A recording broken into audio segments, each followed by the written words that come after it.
capteur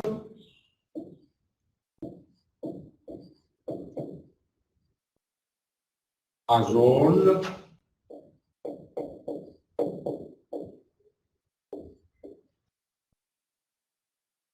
d'extensiométrie.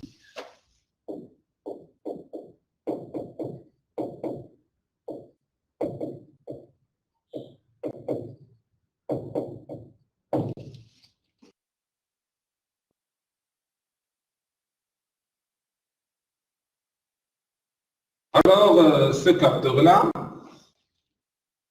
d'abord, je vais vous donner quelques rappels.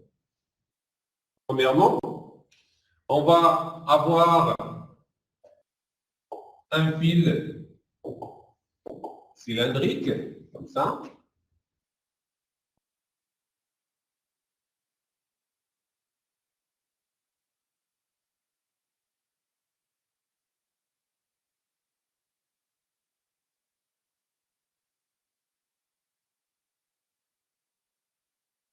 Ce fil cylindrique qui possède une surface ici, section S,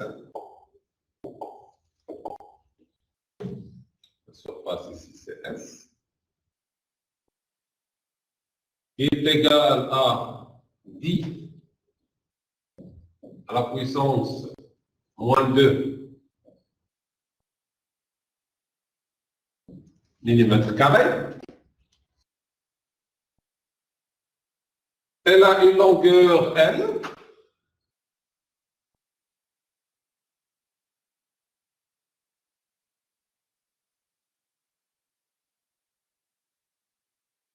Et elle a une résistance. Résistance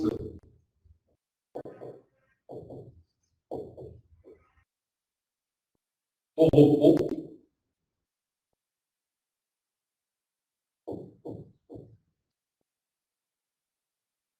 R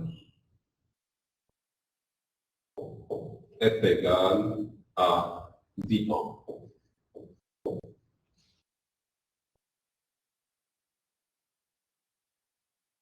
Ce matériau, il est caractérisé par sa résistance, R, qui est égale à ρ fois L sur S. Ah, c'est sa résistance. Au repos, c'est R. Au repos, cette résistance-là, au repos, R est égal à, grand R est égal à 10 ohms. Mais il est caractérisé aussi par un module Young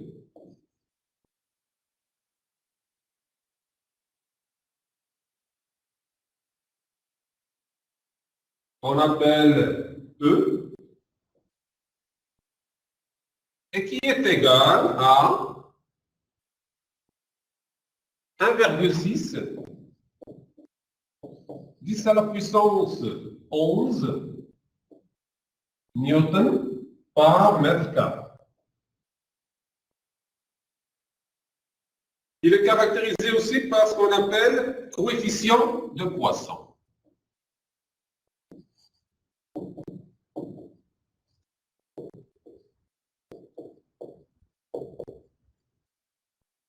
On le note nu, qui est égal à 0,3. Alors, ce fil-là, donc ça, ce sont des caractéristiques propres. Caractéristiques propres à ce fil. Alors, qu'est-ce qu'on a fait? On a appliqué une force d'étirement. Là. Là. Une force d'étirement qu'on a notée F.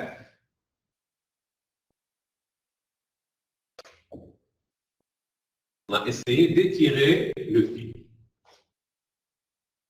la valeur de ce F-là, en module, est égale à 4 newtons.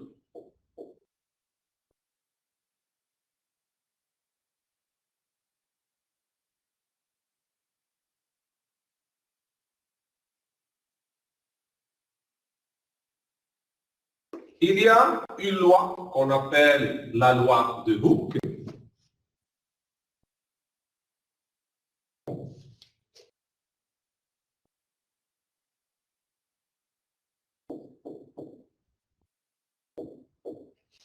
Cette loi de Hooke, qu'est-ce qu'elle dit? Il dit que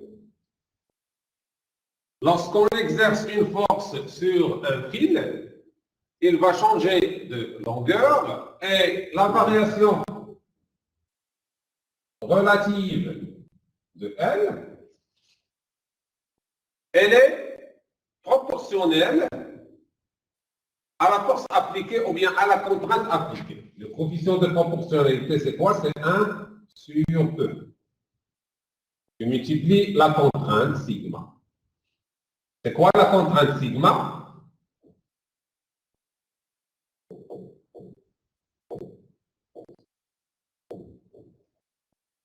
Ce n'est que la force par unité de surface. Alors la loi de Hooke, qu'est-ce qu'elle dit? Il dit que si j'exerce une force sur ce fil-là, il va changer de longueur. La longueur va passer de L à L plus delta de L. Et le rapport de delta de L sur L, il est proportionnel à la force appliquée. Et le coefficient de proportionnalité, c'est 1 sur E. Avec E, c'est quoi? C'est le module d'ion, qui est propre à la matière, ou bien au matériau de ce fil. Chaque matériau a un module d'ion. C'est clair? Et c'est quoi le coefficient de Poisson? Je vais réexpliquer une autre fois. Si on va prendre par exemple un fil élastique,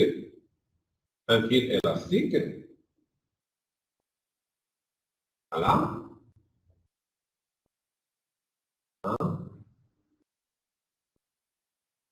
Ce fil élastique, qu'est-ce qu'il a?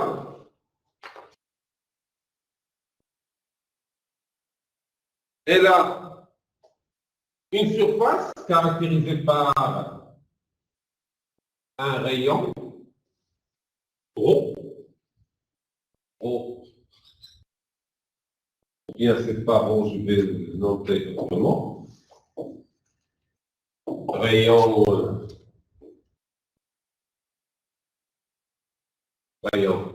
R, par exemple. C'est clair? Rayon R. Et il est caractérisé par la longueur L. Le cas R, c'est le rayon. L, c'est la longueur.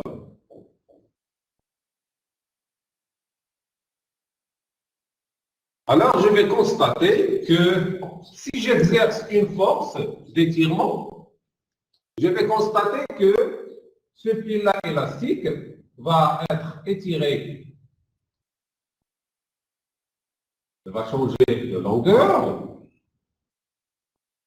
Et il va changer de rayon. Vous allez constater ça, que lorsque vous prenez un fil élastique, vous l'étirez, vous allez constater que l'épaisseur de ce fil change. Alors, ce rayon-là, celui-là, alors ici, il avait R, et ici, il va avoir R moins delta de R.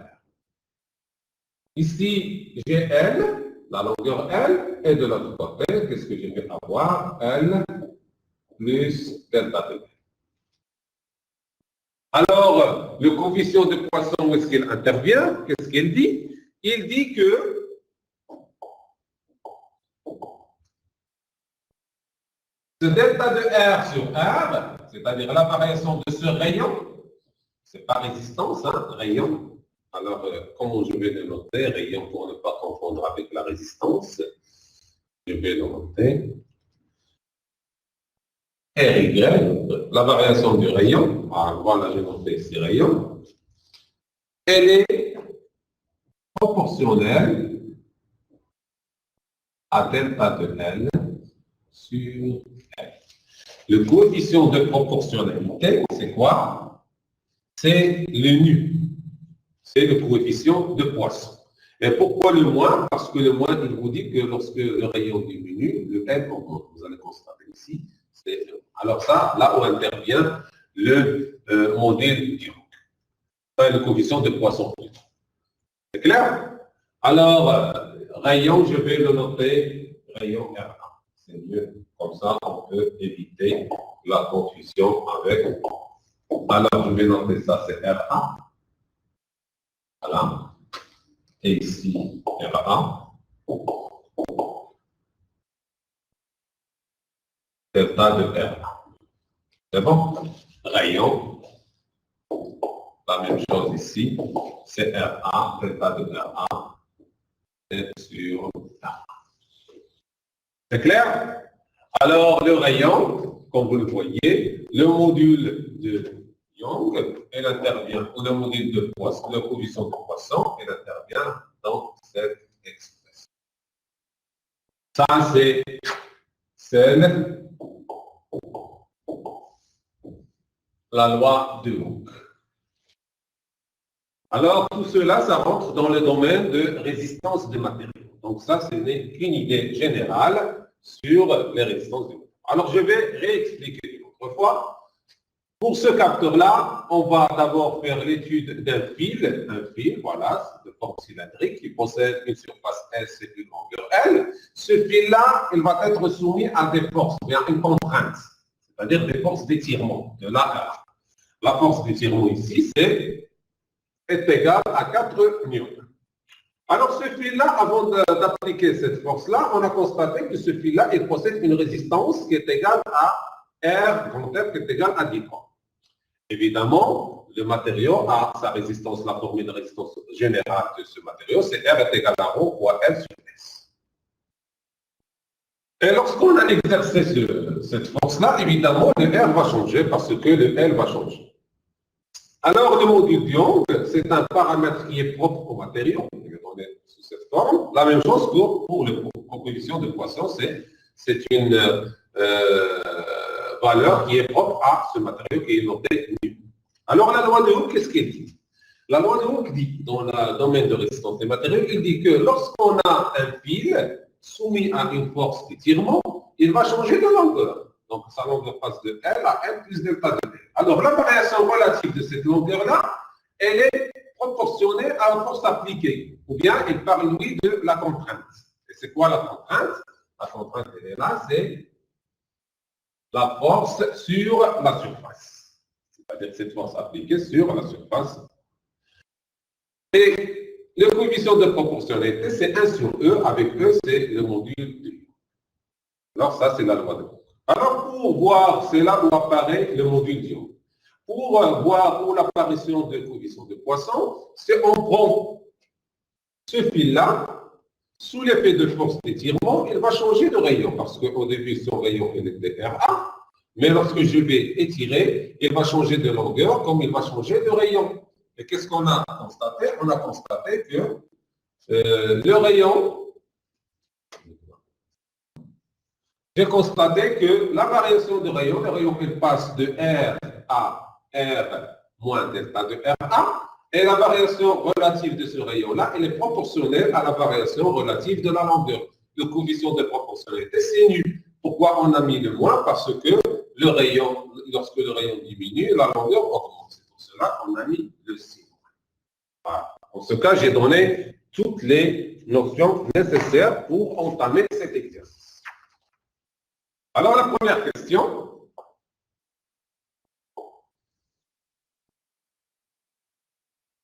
On vous a demandé déterminer la contrainte sigma. Première question. Calculer la contrainte sigma coefficient. C'est très facile. Sigma, on a dit, c'est la force sur la surface. La force, c'est combien? C'est 4 newtons. Sur S, c'est combien? S, c'est 10 à la puissance moins 2 millimètres carrés. Millimètre carré, c'est combien? C'est 10 moins 6 mètres. C'est clair? Alors, sigma est égal à 4, 10 à la puissance 8. Quoi? Newton par mètre carré. Et voilà le sigma, la contrainte sigma quoi est.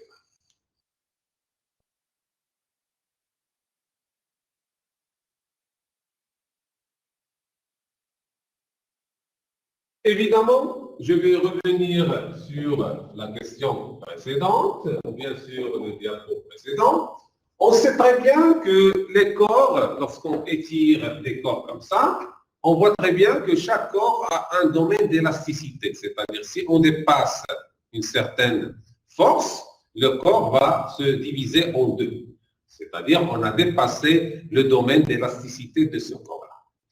Évidemment, comment on peut mesurer le domaine d'élasticité? C'est grâce à la contrainte sigma. Le constructeur de ce matériau, il vous donne la contrainte limite.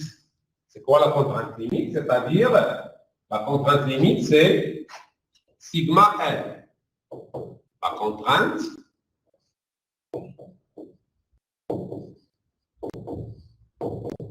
limite. C'est-à-dire, si vous dépassez une force ou bien une contrainte, si la contrainte que vous exercez elle est supérieure à sigma L, le corps va se diviser en deux. Si le sigma elle est inférieur à sigma L, c'est-à-dire que vous êtes dans le domaine d'élasticité du corps. Donc, l'intervalle vient dans le domaine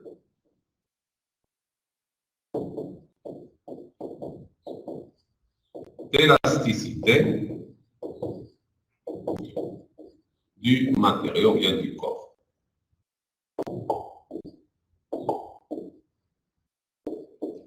C'est clair? Alors, ici, dans cet exercice, il nous a donné que sigma de L,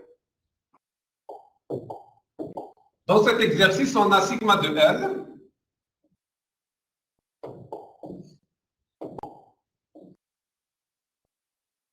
est égal à 2, 10 à la puissance 9 newtons par mètre carré. C'est-à-dire la force qu'on a appliquée de 4 newtons, elle est suffisante pour qu'on reste dans le domaine d'élasticité. Et cela veut dire que sigma, elle est inférieure à sigma L et on est dans le domaine d'élasticité de ce corps sans problème. Clair? Alors maintenant, on va vous demander de calculer delta de L sur L. Delta de L sur L, c'est très facile.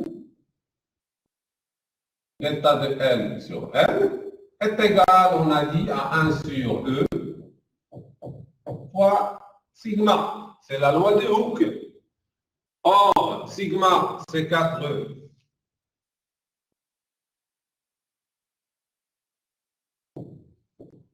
4, 10 à la puissance 8 sur, et le E, c'est quoi? C'est 1,6 10 à la puissance 11.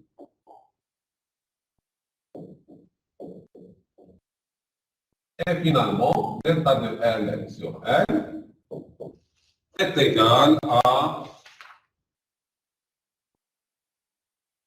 2,5 10 moins 3.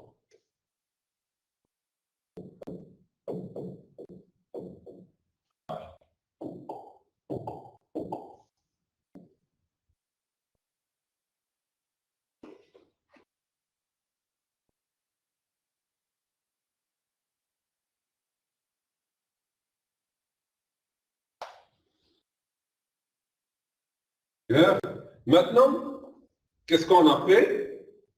On a pris ce morceau de fil et on l'a mis, où ça, dans un pont de Wheatstone. Ce pont de Wheatstone, elle est parcouru par un courant, c'est-à-dire on a un générateur de courant dit,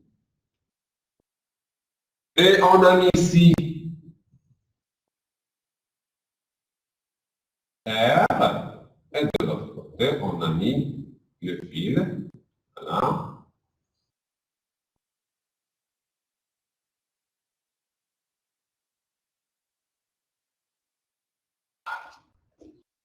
Alors ici, c'est le courant I, IG, avec IG est égal à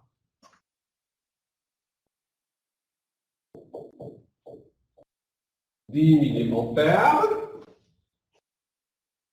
Et j'ai mis la valeur au repos R, ici, R, R, et ici je vais mettre le fil de résistance R. Donc ça, c'est le fil, voilà, de résistance.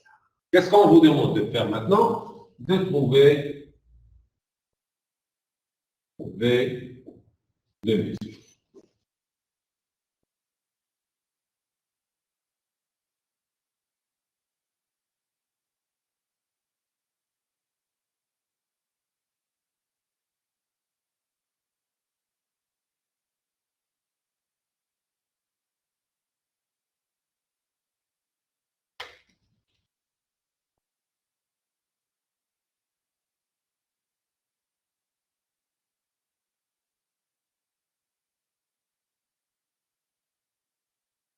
On a déjà fait ce genre de calcul.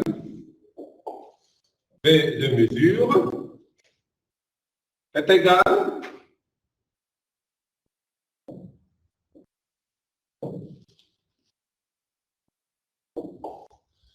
à R sur R plus R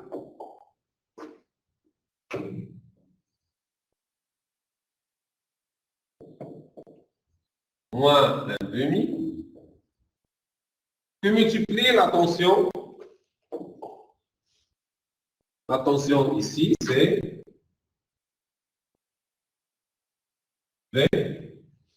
Alors, ce V-là, à quoi est égal? C'est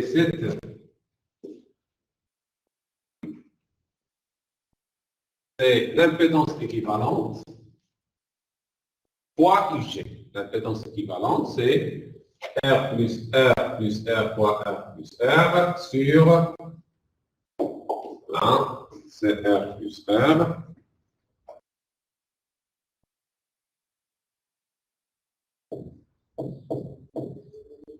Fois 2R sur R plus 3R que multiplie I2G.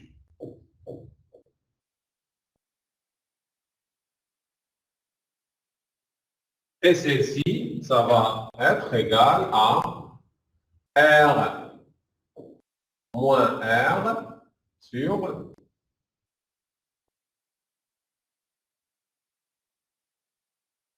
R plus 3R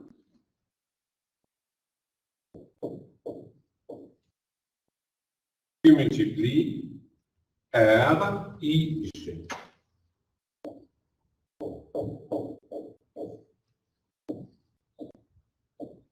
Voilà. Ça, c'est l'expression de V de mesure.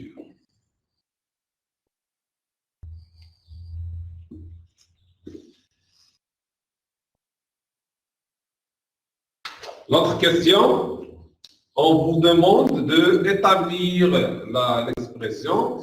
Alors, qu'est-ce qu'on vous donne ici? On vous donne que la sensibilité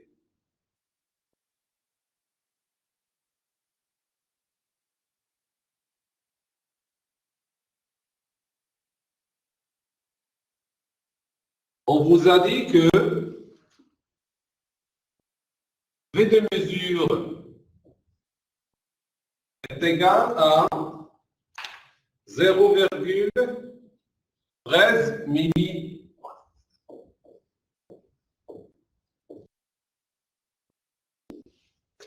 Et on vous demande de déterminer, alors, si V est égal à 4 newtons. Alors, lorsqu'on applique une force de 4 newtons, on a constaté que la tension de mesure est égale à 0,13 millivolts. On vous demande de déterminer la variation relative de R à point T. Alors, c'est très simple. Et à partir de cette expression, qu'est-ce qu'on va avoir? On a d'abord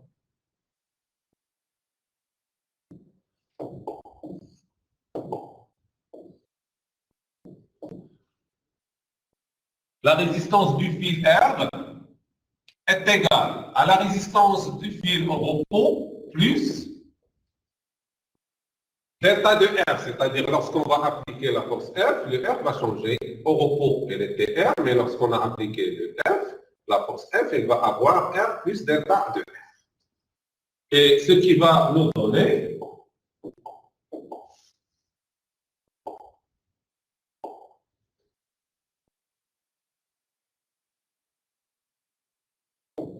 V de mesure est égal à R plus delta R en haut, ça va donner delta de R sur R plus R, ça va donner 4R plus delta de R.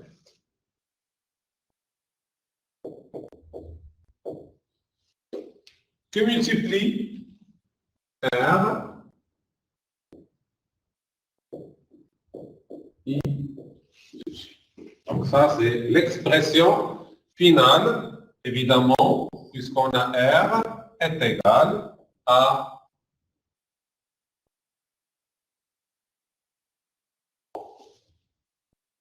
maintenant, on va faire sortir de cette expression le delta de R sur R. Ceci, ça va me donner 4R V de mesure plus delta de R V de mesure est égal à R delta de R I de G. Je vais rassembler les delta de R. Delta de R facteur de V de mesure moins R I de G est égal à 4 est égal à moins 4R V de mesure. Alors, delta de R sur R sera égal à 4 V de mesure sur RIG moins V de mesure. Or, qu'est-ce qu'on a? On a R est égal à 10 ohms, IG est égal à 10 milliampères, et V de mesure, c'est 0,13 millivolts. Grosso modo, finalement, delta de R sur R sera égal à 5,2 10 à la puissance moins 3. Voilà le résultat final de delta R sur R. Maintenant, je connais le delta L sur L, je connais le delta R sur R. Qu'est-ce que je dois définir selon les questions? Je dois définir ce qu'on appelle le coefficient de jauge. On a vu dans le cours, dans le chapitre ou bien dans la partie des capteurs à jauge d'extensométrie, on a vu que sous l'effet de la force, la résistance change, le capteur change de longueur, et on a vu que la variation de delta de R sur R, elle est proportionnelle à la variation de delta de L sur L. Avec K, ce qu'on appelle le coefficient ou bien le facteur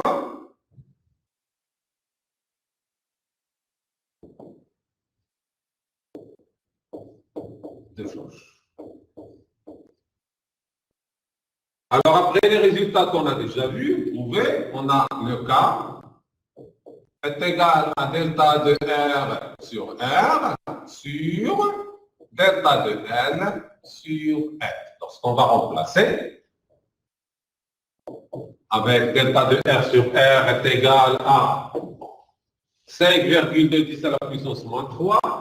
Delta de N sur N est égal à 2,5 10 à la puissance moins 3. Alors le rapport va me donner un K qui est égal à 2,083.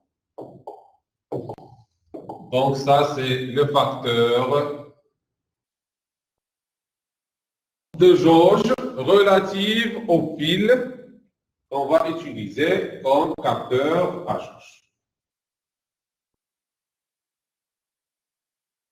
C'est clair?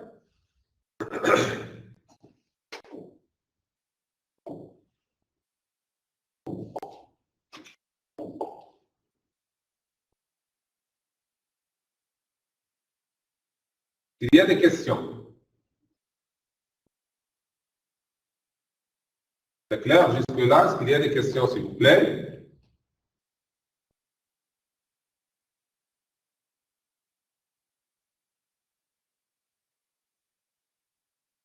D'accord. Alors, on va continuer.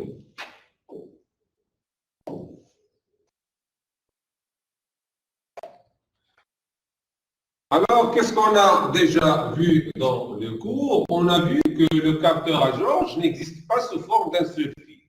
Le capteur de jauge existe sous forme, par exemple, comme ça. Ça, c'est le capteur de jauge. Il existe sous forme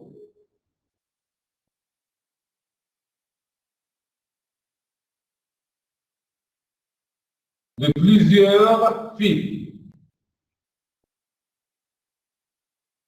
C'est ça le capteur de jauge. Ça, c'est le capteur.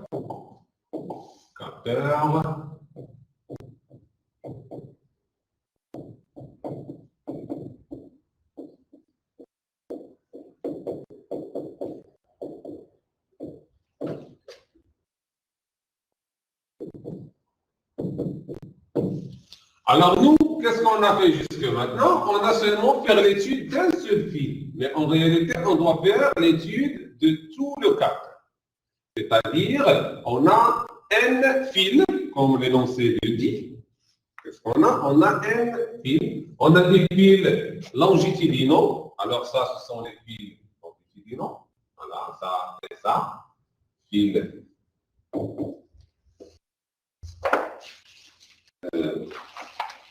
On va le voir ici.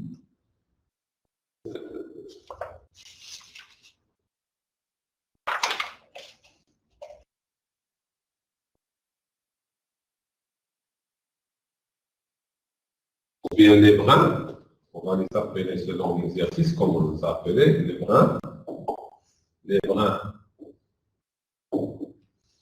longitudinaux.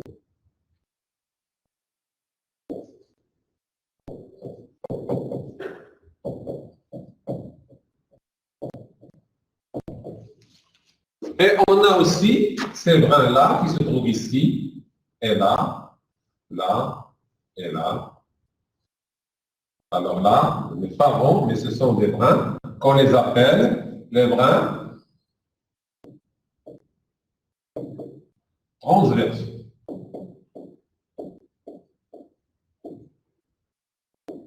Vous voyez, donc ça, ce sont des brins transversaux. Alors ça, c'est seulement pour l'explication. Mais selon l'exercice, on vous a donné qu'il y a un brin, donc je vais faire le schéma de ça, pour mieux comprendre ce qu'on va faire. Alors, qu'est-ce que j'ai ici? J'ai, voilà, je vais le tracer ici.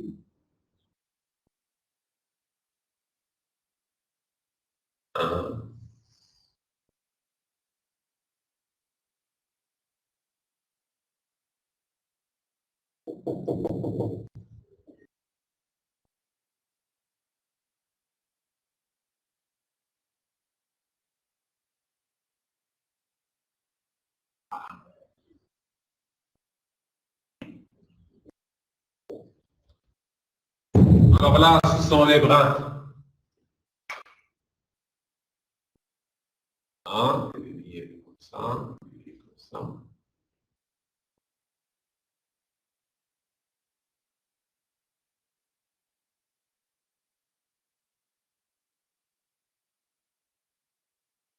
Alors, combien j'ai ici? J'ai N brins longitudinaux.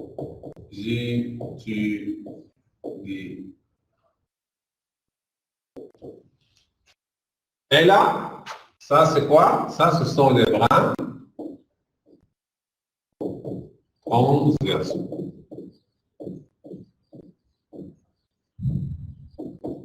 Alors, ce brin-là, longitudinal, a une longueur L, tandis que les brins transversaux, si je fais la somme de ce petit brin, de celui-là, de celui-là, de celui-là, de celui-là, de celui-là, de celui-là, ils vont me donner la somme d'un brin dont la longueur est donnée par la valeur A. A, c'est la somme des brins transversaux. Alors, ces brins-là ont la même caractéristique que le brin dont on a fait les fils, c'est-à-dire ont les mêmes caractéristiques que le fil qu'on a étudié, c'est-à-dire ils sont de même type que ce fil-là. Il possède une longueur L, il possède une résistance R, lorsqu'il est au repos, il possède la même section, etc. Il possède le même module d'ion, le même coefficient de Poisson.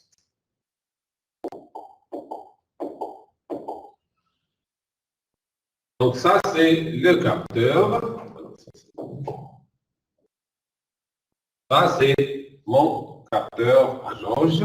Je vais le mettre ici. Ça, c'est le capteur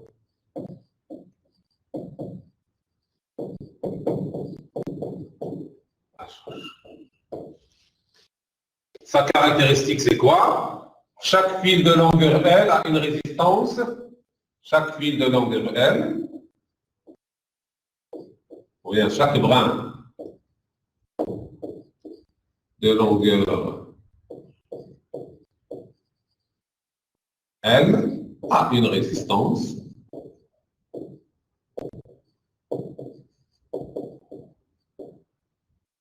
R. Première question, on va vous demander de trouver la résistance globale de ce capteur.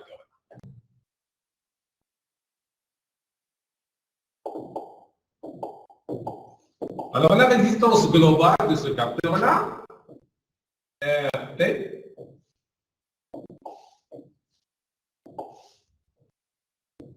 est égal à la résistance des brins longitudinaux plus la résistance des brins transversaux. Alors, je vais changer, changer ça à ça.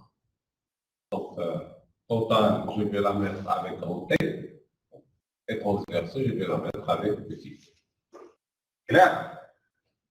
Alors, j'ai N brins, c'est-à-dire N résistance RL à point égal à N fois R. Parce que j'ai un fil de résistance R. La résistance des fils transversaux, j'ai un fil de longueur A, et je connais la longueur, un fil de longueur L est égal L, un fil de longueur L a une résistance R, un fil de longueur A a une résistance RT. Parce que la somme des fils, des petits morceaux des brins transversaux forment une longueur A. Et dans ce cas, le R de T est égal à A sur L fois R. Pourquoi j'ai mis ici la somme? Parce qu'on voit très bien que toutes les résistances sont en série. Hein, ne sont pas en parallèle. C'est pour cela que j'ai mis la somme.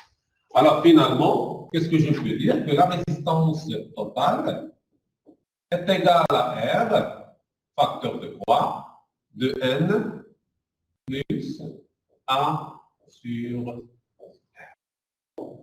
Voilà la résistance globale de ce capteur.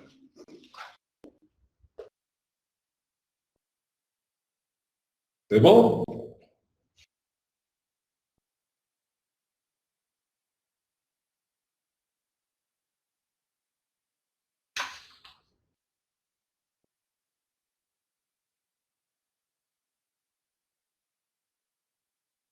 Alors la question suivante, c'est quoi?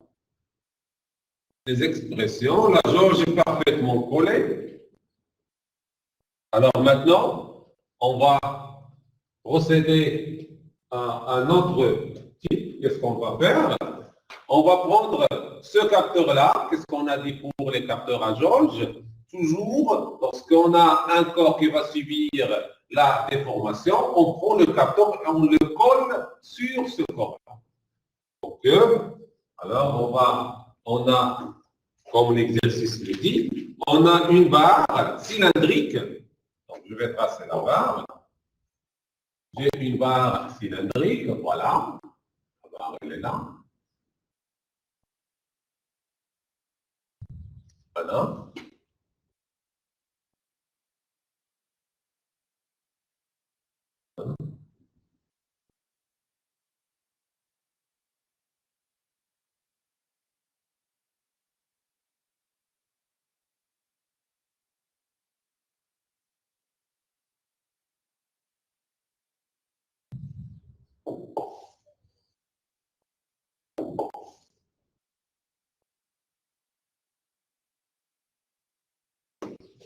Donc, j'ai la barre cylindrique. Cette barre-là, comment elle est?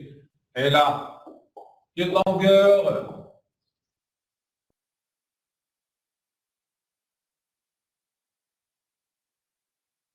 L. Elle est caractérisée par un rayon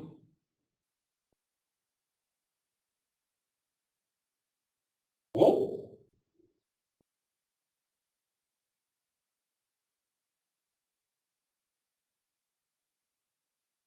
Qu'est-ce qu'on a mis? On a pris ce capteur-là et on l'a collé ici.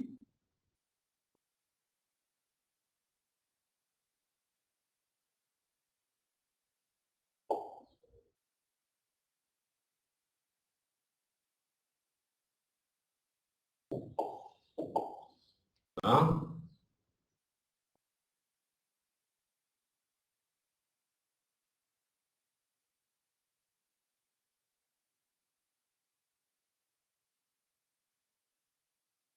Et qu'est-ce qu'on a fait? On a subi une force d'étirement F à cette barre.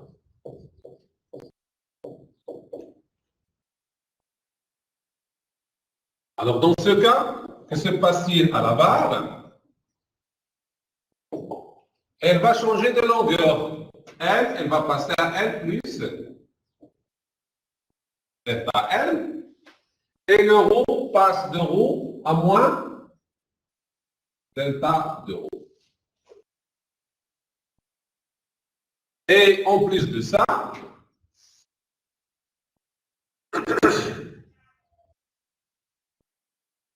la barre, elle est caractérisée par le module Young de 0 et le coefficient de Poisson de 0. Mu 0. C'est clair?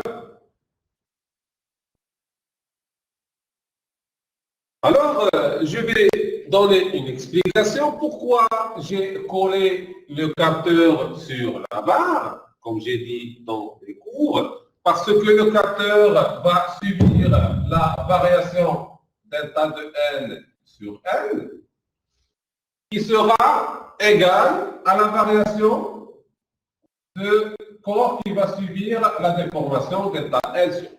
Donc ça, c'est pour le collage parfait. Alors, pour un collage parfait du capteur.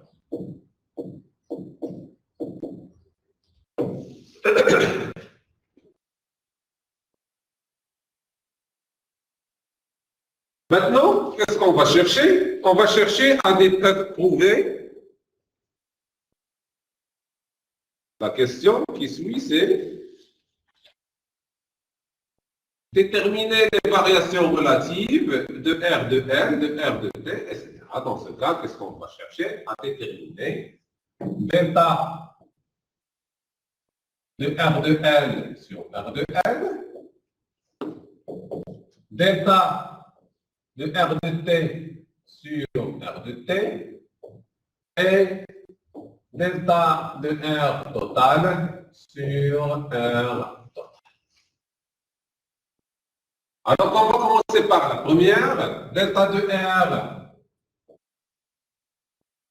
de L sur R de L est égal, évidemment, puisque c'est un capteur, est égal au coefficient K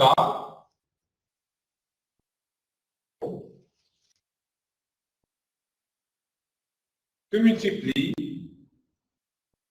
la longueur, c'est quoi? On a n fois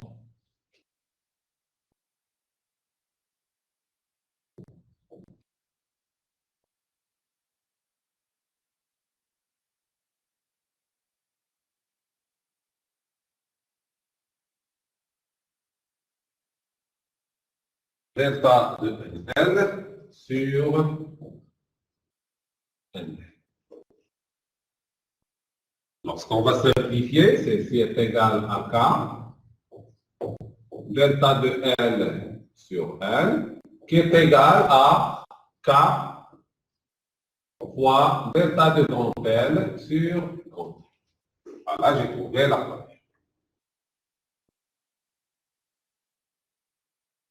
Delta de R de T sur R de T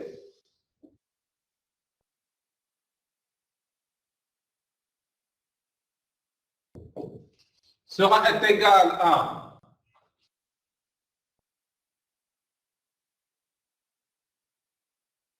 AK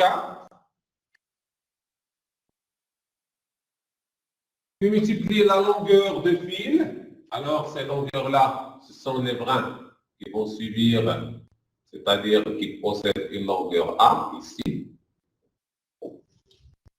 Delta de A sur A. Qu'est-ce qu'il nous reste à faire maintenant? À trouver ce terme. Alors, on va le trouver d'une manière simple.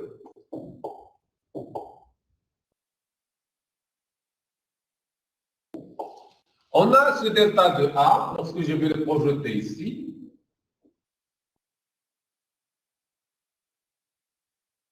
C'est équivalent à ce morceau de l'arc. Ce morceau d'arc, lorsque je vais avoir l'angle alpha ici,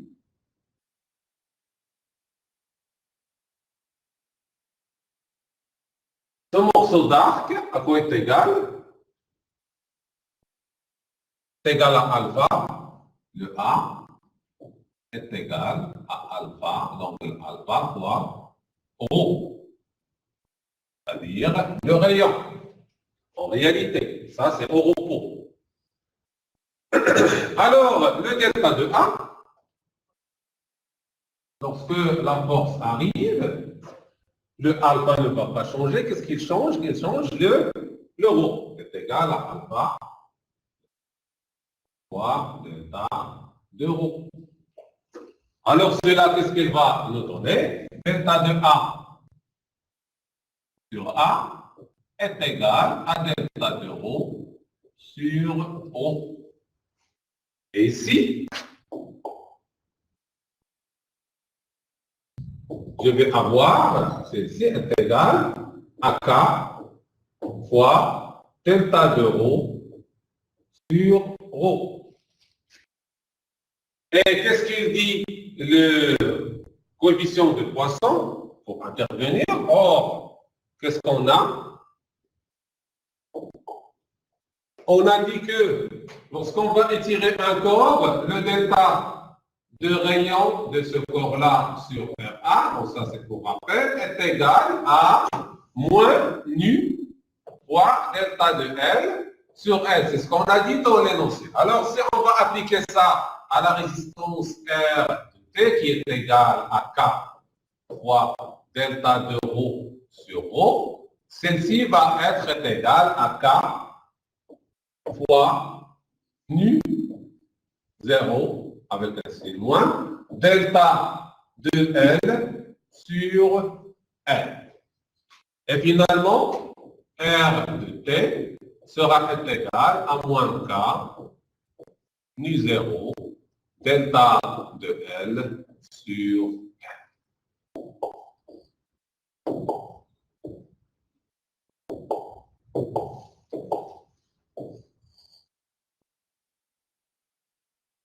Plutôt, j'ai commis une petite erreur, attention, ça c'est la variation delta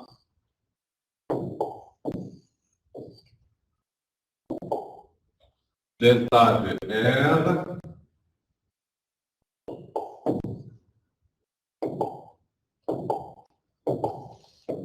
delta de R de N de T sur R de T.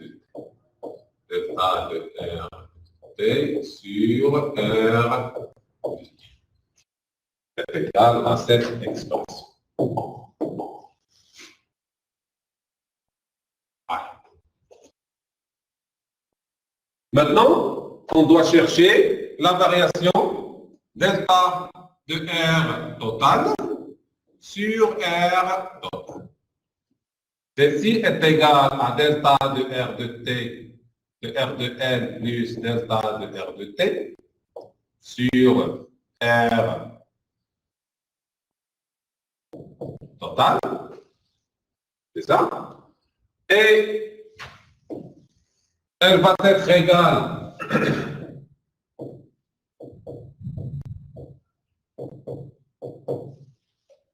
à R de L sur R de T fois delta de R de L sur R de L plus R de T sur R de T fois delta de R de T sur R de T. Alors, qu'est-ce qu'on sait? On sait que R de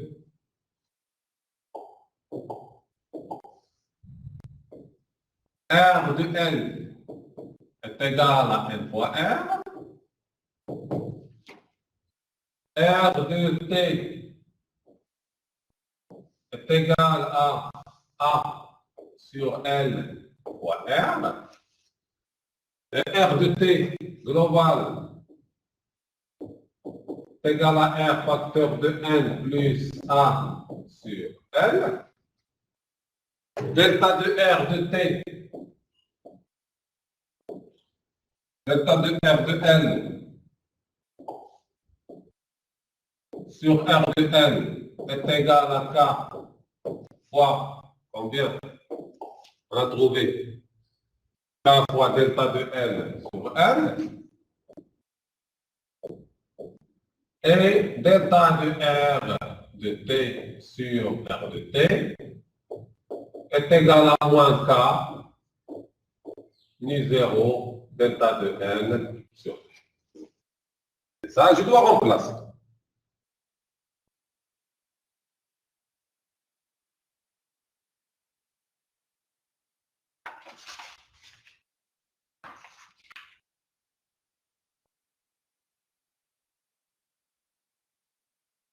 Delta de R global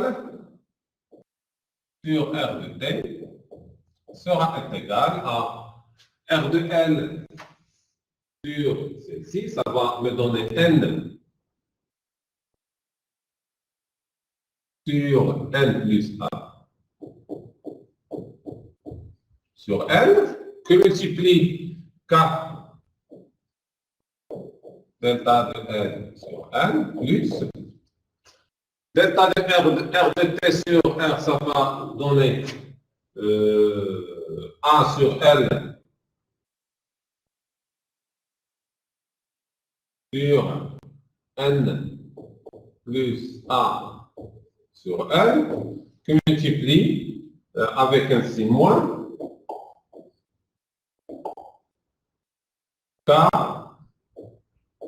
du 0 delta de L sur L. Alors, je vais factoriser et je vais avoir delta de R de T sur R de T sera égal à N moins A sur N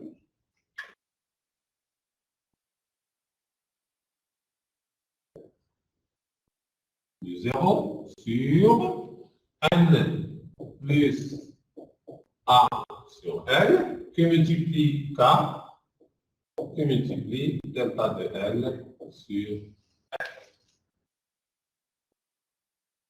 Alors, pour ce capteur-là, qu'est-ce qu'on peut conclure? On peut conclure que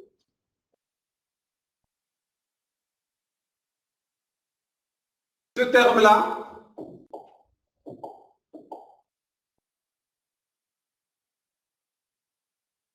c'est le nouveau K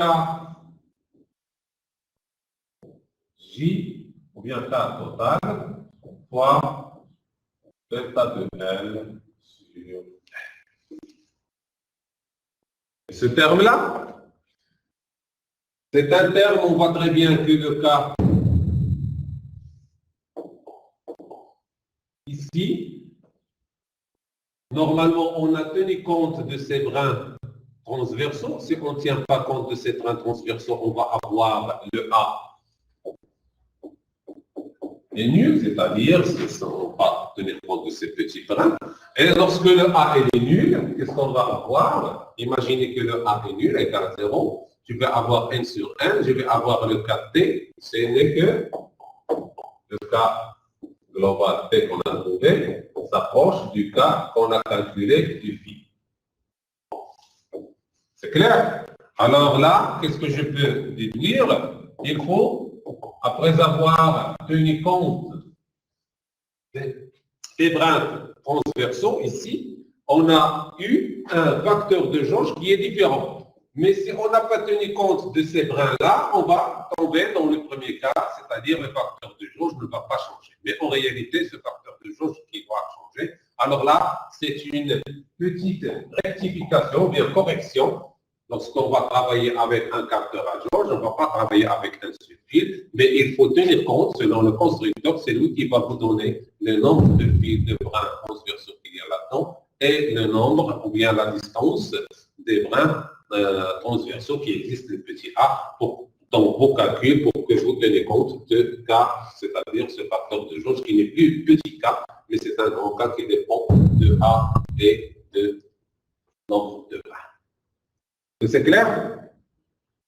Alors là, on a déjà ce cas-là qui est égal à, voilà, le cas T qu'on a trouvé est égal à N moins A sur L plus 0 sur N plus A sur L fois K. Voilà. Donc ça, c'est le cas global de ce capteur à jauge d'extensionnétrie. Et si on n'a pas tenu compte évidemment de ces brins transversaux, on va avoir le A, c'est une distance qui tend vers 0, et comme ça, on va avoir le KT est égal à K de ce petit fil de longueur L et de résistance R.